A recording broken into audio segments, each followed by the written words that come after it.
passons à un rapport annuel qu'on appelle le RAPO, que vous connaissez bien, que c'est vrai, Christian Abicher maîtrise parfaitement, mais je suis sûr que M. Boucher a fait beaucoup de progrès dans le domaine, dans le RAPO. J'en suis pas sûr, monsieur le maire, mais enfin, je vais essayer de faire comme si. Oui, effectivement, c'est un rapport annuel. Alors, tout d'abord, je tiens à vous dire qu'on fait 2022 et 2023 parce que monsieur Abicher n'a pas présenté celui de 2022. Ah ben voilà. Déjà, pour commencer. Voilà, on lui dira. Et c'est pas de sa faute. Non, non, c'est pas de sa faute, évidemment. Bon, vous savez comment se passe le paiement du stationnement et surtout quand vous ne le payez pas ou pas suffisamment. Donc, il y a un FPS qui se monte à 30 € moins le prix de ce que vous avez payé si vous avez dépassé le temps, avec un tarif minoré de 17 €. Donc, par délibération du 8 septembre 2022, le Conseil municipal a fixé ce délai donc à 9 jours à partir de l'envoi de l'avis de paiement au domicile du propriétaire du véhicule. Si vous pensez que ce FPS est indu, vous avez le droit, la loi vous offre la possibilité donc d'introduire un recours administratif préalable obligatoire, le RAPO, et si la réponse à ce recours administratif préalable ne vous convient pas, vous pouvez donc faire un recours devant la commission du contentieux du stationnement payant, la CCSP. Voilà, donc le sujet du jour, c'est le rapport du délégataire par rapport à ce qui s'est passé en 2022 et 2023 concernant les RAPO et les CCSP. Et la CCSP. Je voudrais juste vous dire, ça anticipera peut-être des questions qui viendraient naturellement, que je me suis posé moi quand j'ai vu les dossiers. On a un événement qui s'est passé donc en 2022, au dernier trimestre de 2022, c'est la mise en place du LAPI, c'est-à-dire cette verbalisation par voiture, lecture de plaque, donc qui a remplacé une verbalisation par des agents des AGS. Alors, ça a provoqué différents changements. Le LAPI est diablement efficace. Je peux vous le dire, moi, personnellement, ça m'est arrivé. Voilà, il est diablement efficace.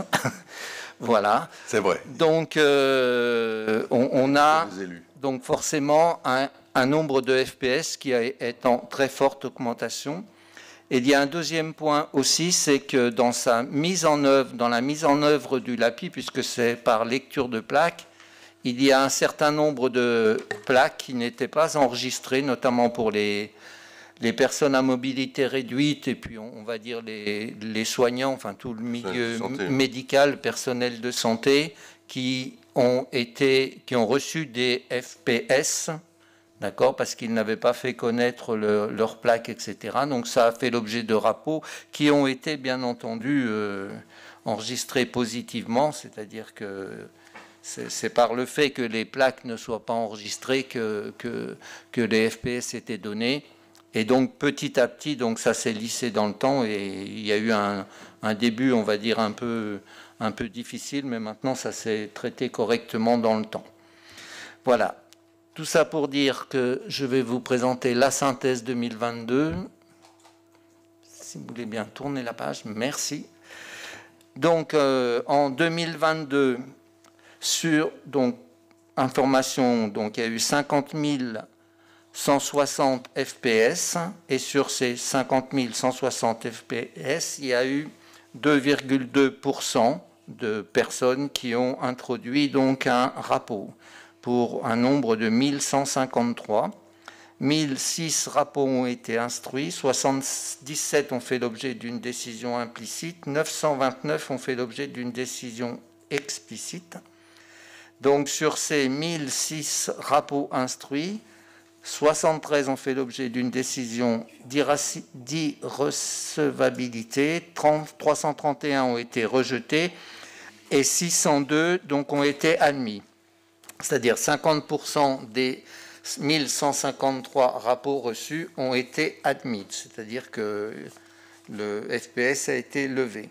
Pour les personnes qui n'ont pas eu gain de cause et qui voulait donc entrer en contentieux, en recours auprès de la CCSP, le délégataire a reçu 175 requêtes enregistrées, 165 mémoires en défense ont été produits, 151 décisions ont été rendues par la CCSP, donc qui a un délai moyen de traitement de 2 ans. C'est la justice, là, hein, la CCSP. On est d'accord, c'est sorti du cadre local.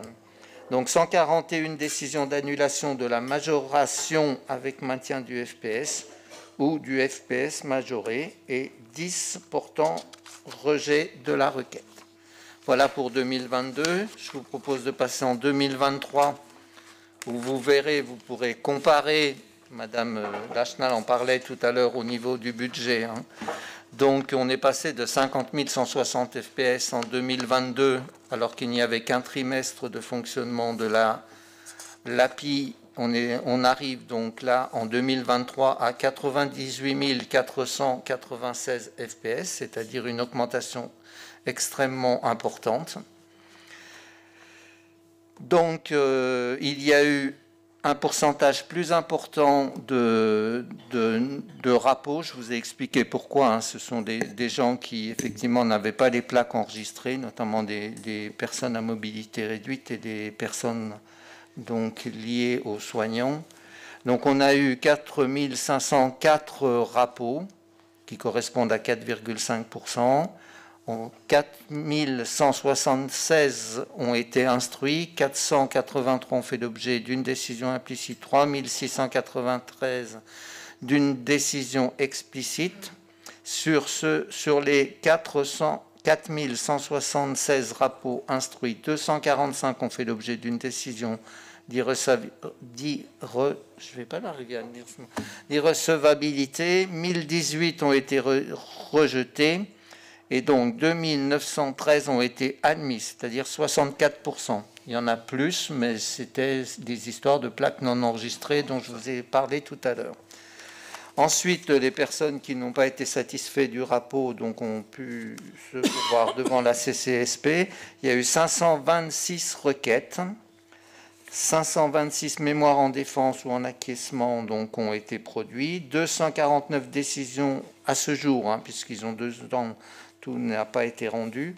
Il y a à ce jour 249 décisions rendues par la CCSP, 212 décisions d'annulation de la majoration avec maintien du FPS ou du FPS majoré et 37 portant rejet de la requête. Voilà donc ce que nous a produit notre délégataire par rapport à ces rapports et la CCSP. Voilà, merci pour ces chiffres. Hein. Il s'agit de prendre acte du rapport. Oui, voilà, on ne vote pas, on prend acte d'un rapport, bien sûr. Monsieur Caconnet. Oui, si vous cherchez, monsieur le maire, des économies à faire au niveau de l'État, là, ici, vous avez un gros volume. Parce qu'en fait, ce n'est pas le job en lui-même, c'est tout ce que ça crée autour. Voilà. Je vais vous raconter une anecdote qui m'est arrivée, donc je suis très bien placé pour en parler. J'ai changé de véhicule début septembre.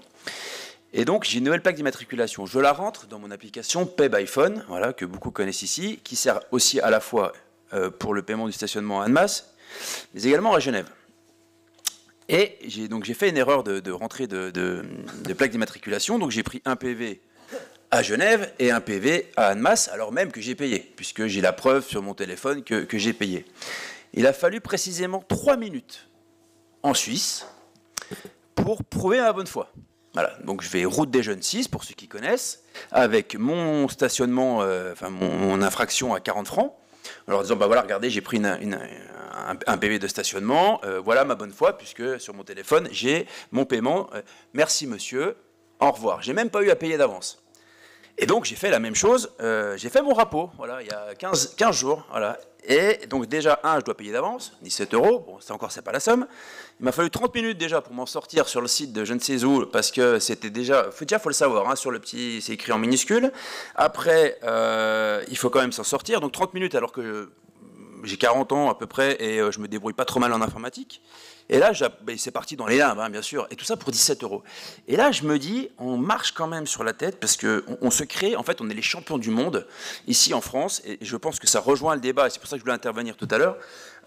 On est les champions du monde de la création de jobs improductifs, voilà, en France. Et ça, voilà, on continue, on nourrit la bête, on se dit finalement c'est très bureaucrate, et on continue, et on crée des commissions qui prennent 2 ans à statuer parce que c'est tellement long à essayer de comprendre si le mec a grugé, pas grugé, etc.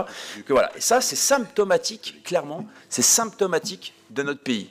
Et derrière ça, on a 3 800 milliards de dettes, et puis on va taper sur les collectivités, sur plein de monde, pour pouvoir rembourser quelque chose qui nourrit la bête encore un peu plus, parce que jamais on ira remettre en cause tout ce qu'on vient de faire sur les rapos, qui sont une solution miracle. Voilà. Donc on met des voitures qui verbalisent à outrance, puis derrière on met plein de monde pour essayer de régler les différends, puisqu'en plus de ça, j'apprends qu'il y a quand même 65% des rapos qui sont reçus, donc ça veut dire quand même qu'il y a 65% d'erreurs ou d'incompréhension, voilà.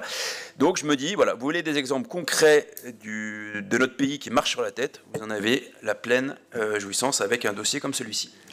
Monsieur Gaconnet, je vous remercie parce que je préfère ce type d'économie que celles qui sont faites sur les collectivités locales. Et on pourrait se rejoindre sur un certain nombre des éléments que vous venez de donner là. Il y a sans doute des choses à... J'ai jamais dit qu'il n'y avait pas d'économie à faire en France, hein. Il y en a. C'est celles qu'on va faire qui sont injustes, comme il y a des participations de certaines parties de la population qui me semblerait également une question de justice sociale. Mais ce que vous dites, voilà, c'est mieux de corriger cette bureaucratie que de taxer les communes qui sont au service des habitants. Mais moins facile. Mais moins facile. Et moins facile, c'est vrai. C'est moins facile que de décider de moins 2%. Donc voilà, sur ce point, on se trouve tout à fait d'accord. Donc pas d'autres interventions et on prend acte. Je me permets de faire un complément puisqu'on a beaucoup parlé de parking, qu'on a parlé de Chablais Park, mais vous vous souvenez du dernier conseil municipal oui. Où à la fois sur l'intervention de M. Gaconnet et que j'ai reprise avec, sur la même forme et sur le même ton, pour dire que véritablement Chablais Park, ça allait pas, ça allait plus. Donc on n'est pas resté sans rien faire, on a pris un certain nombre de mesures. J'ai rencontré directement le responsable, enfin Monsieur Dirks, qui est le responsable de SAGS France. Donc on a pu discuter et je peux vous dire que nous-mêmes on a pris un certain nombre de données, qu'un plan d'action vient d'être décidé. Et je vous en donne quelques lignes sur Chablais Park. D'abord, il va y avoir une évacuation des squats. Il y en a 2, hein, qui seront 2 ou 3 d'ailleurs, plusieurs dans des voitures. Deux voitures. Il y a 2 voitures. Les voitures, c'est un peu plus aussi bizarre que ce soit. C'est un peu plus compliqué parce que c'est considéré quasiment comme un logement. Hein. Donc il y a et sur un domaine privé, donc c'est un peu compliqué. Mais enfin, ce que peut faire la ville le fera dans ce cadre-là, en allant, disons, un peu plus loin que ce que l'on fait d'habitude. Voilà, je ne dis pas plus, mais c'est un élément. La remise en état du parc, notamment le nettoyage par niveau, et avec aussi la réaffectation de moyens internes à SAGS, particulièrement sur ce parking, va se faire en 2 temps. Le niveau -2 sera traité entre le 14 et le 24 octobre, et le niveau -1 entre le 28 octobre et le 8 novembre. Là, c'est le nettoyage total, c'est-à-dire qu'on enlève les voitures, ou du moins on empêche les voitures, morceau par morceau du parking, et on nettoie. Il y aura du sol au plafond, oui. Il y aura des correctifs sur les ascenseurs, c'est un problème d'intervention et de matériel en semaine 42 et 45 pour remplacer notamment le bouton et le miroir, qui ne sera pas remplacé par un miroir, c'est terrible, mais par une plaque métallique réfléchissante, ça se casse moins. Et puis, des travaux de peinture de la cage d'escalier seront planifiés en décembre, avec une durée de chantier de 8 à 15 jours pour la remise en peinture des murs, toujours par l'ensemble du délégataire. Également, la reprise des murs avec effacement des tags à l'intérieur du parking qui sera réalisée en interne pour eux, hein, pour SAGS, le 8 novembre. Voilà, quelques informations Il y a des engagements aussi sur une meilleure organisation, réaffectation des moyens internes et sur la présence d'une personne pour le nettoyage en permanence sur ce parking. Donc on va essayer que ça se passe mieux. Voilà, je voulais vous informer puisque ce débat avait eu lieu dans cette enceinte le mois dernier.